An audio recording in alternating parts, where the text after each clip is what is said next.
Are you concerned about all this corruption being rebranded as conspiracy theory? Well, don't you worry.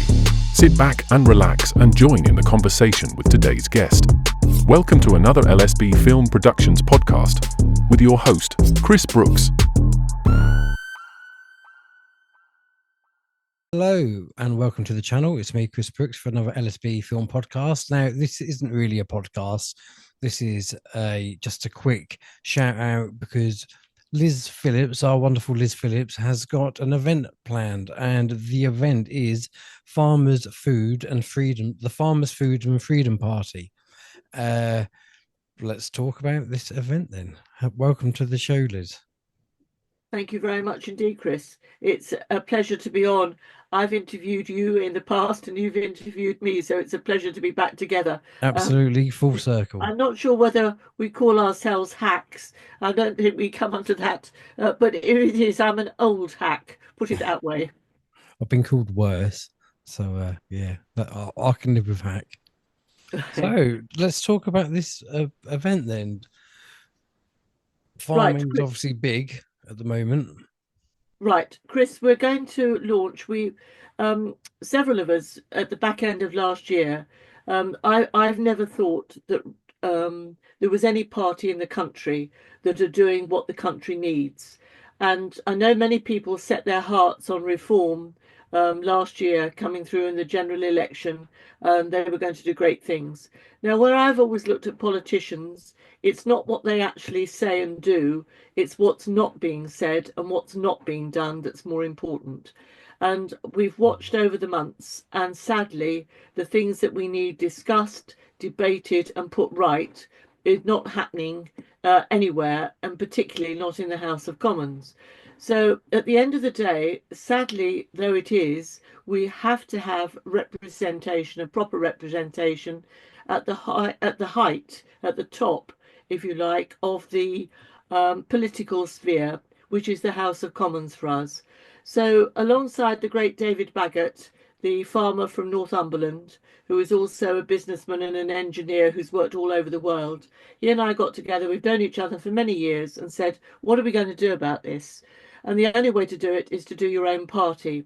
Now, I come from a farming background. I've got a small holding myself anyway. David also is a farmer up in Northumberland.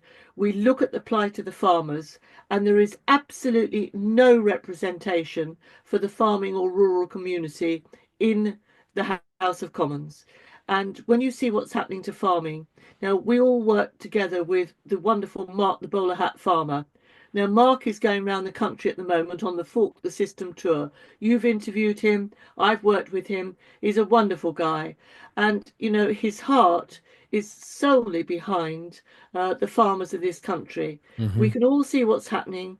The food is slowly disappearing off the shelves in the supermarkets, the fresh food and also the processed food. When you look at all sorts of different types of, for instance, biscuits and flour, you name it, all the things that are the normal ingredients that you would buy, you suddenly realize that your choice is being curtailed. And certainly all the produce, from butter, for instance, we've always had 3 or 4 different types of butter on the shelves. You're down to 1 now at an exorbitant price, if you're lucky. So we looked at all of this, and at the back end of last year, we decided the only way to do something about it is to do it ourselves. So we got together and we thought farmers, food and freedom. Farmers, because without them we've got no food, and without food we've got no freedom, and we all know what's happening to our freedom.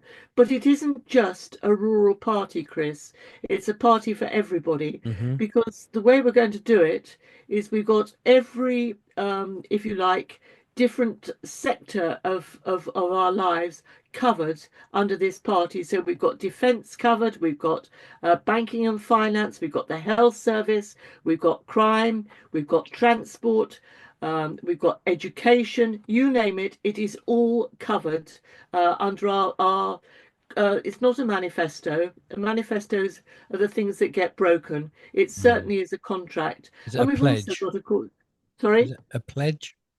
A pledge. You could call it a pledge, but I'd like to call it a contract. If you go under common law, Chris, as you so very well know, under common law, you cause no harm, loss, or injury, and you are honourable in your contracts. Mm-hmm. So if you make a contract, to me, the manifesto with the British people should not have been broken, but they call it a manifesto and do what they like. The Conservative, the Labour Party, the uni parties, they all do what they like.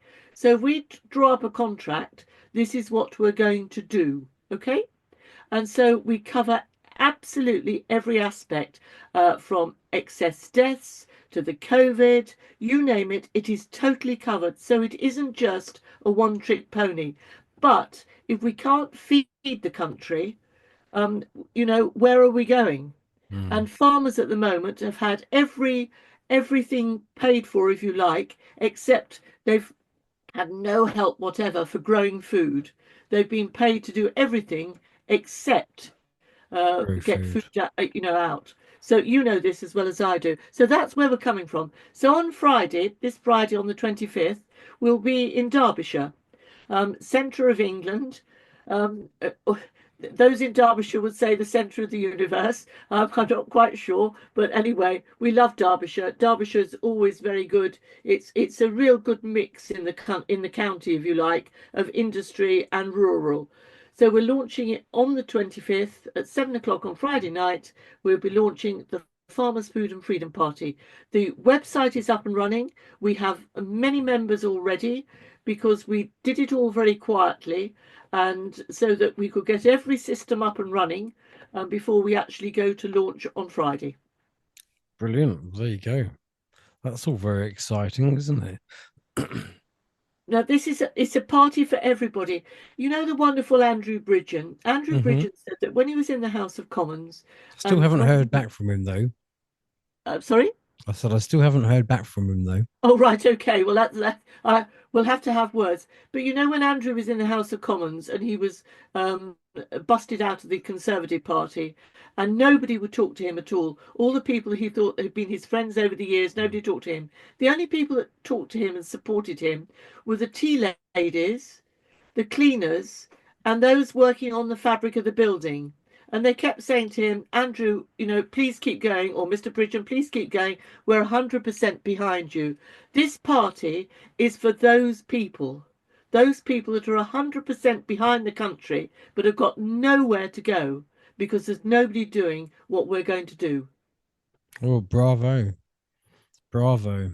So how long has this been in the making then? How long have you been planning this little? Well, probably since about October, November last year, Chris, because to set these things up, first of all, you've got to register as a company. Mm-hmm. And then you need a bank account. Now, I don't know whether you've seen all the things about if you had anything to do with politics, trying to get a bank account. It took me nearly 3 months of I won't say pressure, but of hard work, if you like, to Mm. get a bank account. And then, of course, you've got to go through the Electoral Commission. Now, the Electoral Commission part, we've been accepted. The manifesto, the constitution, and everything has been accepted, but we haven't been approved yet. There may be some small alterations, but they've accepted if you like, the overall scheme. That has gone through. That has gone through to them, so we know we're well on the way. And even if there are a few alterations, we don't think there's anything major that is wrong. Well, we know there isn't anything major wrong. If there'd been something major, they would have thrown it back straight at us. So we know that side of things should be okay. So it's taken since probably about October, November last year. Oh, that's really good. That's a lot of progress in that time then. So how many are there in the party? At the moment, Yeah. we're pushing probably just under, as I say, we haven't launched at all, Chris. All we've done is told a few people this is what Mm. is happening. So that members are coming on literally quite slowly at the moment, 3 or 4 a day. Okay. That's not bad And, though. but after, um, and this was to make sure that everything's running, databases are running, the website's running, you can register as a member or register a donation, and that's going through monetary wise. All these things take time to set up. So we're looking, but from now on, we now know that we can go really full on because everything is working. Okay, well, brilliant. You will have to send me the links, and I will put those links in the video description.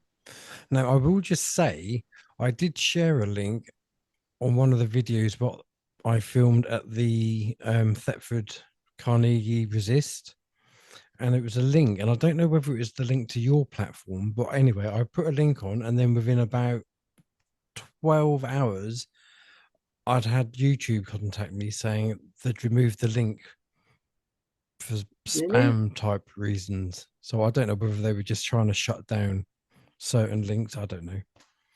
But yeah, What we'll did we try and put talk some links in the video description. what did we talk about that they didn't like? I don't know. Perhaps I don't know. Perhaps your website, because it's a freedom website, perhaps it's flagged up with Google. Maybe. Don't know. Well, I can tell you Perhaps they now, look at you. Perhaps they our deem own you as a web threat. everything's if you tell the truth, the Farmers Food and Freedom Party is based on common sense, fearlessness, and truth. And fearlessness is one of the things that, unfortunately, the people that seem to get elected to the House of Commons, um, they don't seem to be. They're not certainly not fearful of their constituents, but I think they're more fearful of the people that are above them. And we've got Right. to go in with fearlessness, which is, common sense, fearlessness, and truth, Chris. So, Absolutely. if Google or YouTube or whatever don't like it, well, I'm very sorry. But Well, that's that's that's it. where we're going. Absolutely. So, how much is it on the door? Is there refreshments? Is it like Right. the things On that we've we're done? we're doing this in combined. Mark, the bowler hat farmer, is doing the Yep. Fort the System tour. Well, the Fort the System tour is there on Friday night in Derbyshire, in Riddings. And we're going, we're following on from the talks given by Mark, and I think others will be talking as well. And Hmm. we're following on from him. On the door, I'm not sure whether or not it's actually sold out, but it will be live streamed as well. So Okay. the actual launch will be live streamed. So we're following on from him, and I think that's the right way of doing things because the bowler hat farmer is doing everything he can Mm. to bring the general public and farming together, and that's the way to bypass governments, Absolutely. supermarkets, etc. Absolutely. And it's not an easy feat either. So, hats off to him. Bowler hats off to him. Well, listen, I hope everything goes well. I really look forward to hearing how it's gone and maybe have you back on at a later date and we can discuss how it went. But I hope everyone watching it has enjoyed this. If you're able to go, go. This is exciting, exciting times, and I look forward to seeing the results. Look after yourselves, take care, everyone, and thanks, Liz, for joining me on this show. Bye for now. Thanks, Chris, very much.